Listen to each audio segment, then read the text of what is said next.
Pois é, agora, Beraldo, antes do anúncio feito por Donald Trump, mais cedo nós separamos, inclusive, isso ia entrar na pauta do programa, mas como o anúncio acabou saindo no final da tarde, obviamente a manifestação feita mais cedo acabou caindo por terra. Mas Donald Trump tinha sinalizado que no dia seguinte, amanhã, faria o anúncio da taxação, o Brasil estaria incluído nesse rol de países, e em dado momento ele falou que o Brasil não estava sendo correto com os Estados Unidos, alguma coisa nesse sentido. Pois bem, e aí, além da taxação divulgada hoje, o presidente determina a abertura de uma investigação contra o Brasil por práticas comerciais desleais e injustas. E a nossa produção separou também um trecho da carta em que ele diz que está instruindo o representante de comércio dos Estados Unidos, Jameson Greer, a iniciar imediatamente uma investigação da seção 301 sobre o Brasil. E essa seção é um dispositivo, na Lei do Comércio norte-americana que prevê a apuração de práticas de outros países, práticas desleais que, de alguma maneira, podem afetar o comércio norte-americano. E aí eu queria que você trouxesse sua percepção sobre esse processo de investigação, quais lhe parecem as práticas inadequadas, injustas, desleais que possivelmente o governo brasileiro, ao longo dos últimos anos, ou nessa administração de Donald Trump, acabou adotando, que prejudica tanto os Estados Unidos, hein, Beraldo? Vamos lá, Caniato. Vamos entender a diferença entre Brasil e Estados Unidos. Quando os Estados Unidos produz um carro, por exemplo, e ele vai vender no Brasil, a gente tem a situação como de um Tesla. Vamos pegar aí, lembrando do Elon Musk, que fez parte do governo Trump, ele produz o Tesla Cybertruck nos Estados Unidos, que é um carro vendido, salvo engano, coisa de 60, 70 mil dólares. Então, 400 mil reais. Esse carro no Brasil é mais de R$1 milhão. E por que isso acontece? Porque o Brasil, ele não apenas desestimula que a indústria automobilística americana tenha no Brasil um mercado, como ele, em tese, protege a indústria automobilística brasileira, o que não é verdade, porque também tributa loucamente os carros produzidos no Brasil. Quem que se ferra nessa história, para usar uma expressão bastante popular de fácil entendimento? É o brasileiro. O brasileiro compra um automóvel produzido no Brasil, em geral ele não consegue pagar à vista, então ele financia esse carro, e ao final de pagar as parcelas do financiamento, ele, se prestar atenção nos números, ele vai descobrir que ele pagou 4 carros.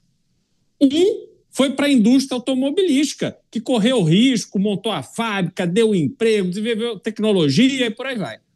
Um foi para o governo em impostos, e 2 carros foram para o banco em juros. Aí eu pergunto, o Brasil é um mercado justo para alguém? Agora, olha para os Estados Unidos. Vamos supor que o Brasil exporte carro para os Estados Unidos.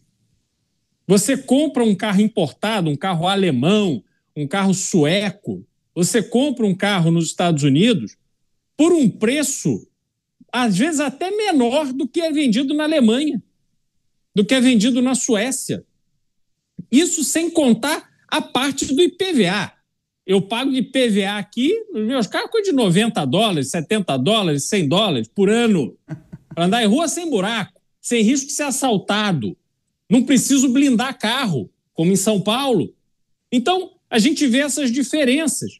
O carro brasileiro, se tivesse tecnologia, tivesse competitividade, ia para o mercado americano e ia disputar em condições iguais. Por quê? Porque vençam melhor. Vençam melhor. Essa é a política. Então, existe um imenso desequilíbrio entre o comércio do Brasil com os Estados Unidos e dos Estados Unidos com o Brasil. E o Brasil, Caniato, é esta mentalidade mesquinha. As pessoas que viajam ao exterior, que vêm aos Estados Unidos, voltam, chegam para passar na Receita Federal, a pessoa até sua. Vai lá, o fiscal abre tudo, revira tuas coisas, quer fazer conta. Você comprou esse equipamento aqui, passou da sua cota. Então você tem que pagar imposto e vai ser penalizado porque você não contou que você estava trazendo esse negócio que ao invés de custar $1.000, custa $1.500. E você vai e paga e tal. Então o Brasil tem essa mentalidade de enfiar a mão no bolso de todo mundo que ousa fazer negócio no Brasil. É óbvio que há um desequilíbrio. E na carta de Donald Trump, o que ele cobra é justamente este equilíbrio, que o Brasil, se quer vender tanto para os Estados Unidos, que permita aos Estados Unidos para vender no Brasil em condições iguais. É isso que está sendo cobrado. E é essa, o objeto da investigação serão justamente essas práticas do Brasil que inviabilizam, que protegem, que causam esse excesso de protecionismo. Tá? Então, Canheta, e aí só para eu finalizar aqui rapidamente, a gente precisa lembrar da taxa das blusinhas, lembra? A indústria brasileira apoiando a taxa da blusinha porque tira mercado dos produtos brasileiros, mas o problema não é a taxa da blusinha, não. A luta deveria ser para criar um ambiente mais competitivo para as indústrias brasileiras, mas aí não faz isso, porque o governo não quer nem conversar sobre isso, ele prefere taxar os outros. Então esta é a mentalidade. E aí só para fazer um comentário em relação à fala do Mota e do Dávila, o importante é o seguinte, quando ele menciona Jair Bolsonaro na sua carta, ele está citando este desequilíbrio judicial que existe no Brasil, mas é preciso a gente lembrar, as maiores vítimas desse desequilíbrio do judiciário no Brasil não é Jair Bolsonaro, são aquelas pessoas que estão há anos presas em razão dos atos de 8 de janeiro. Essas pessoas é que consolidam este absurdo contra a liberdade de expressão e que estão pagando com 14, 15, 16, 17 anos de prisão por atos de vandalismo que foram repetidos por indígenas recentemente na Praça dos Três Poderes.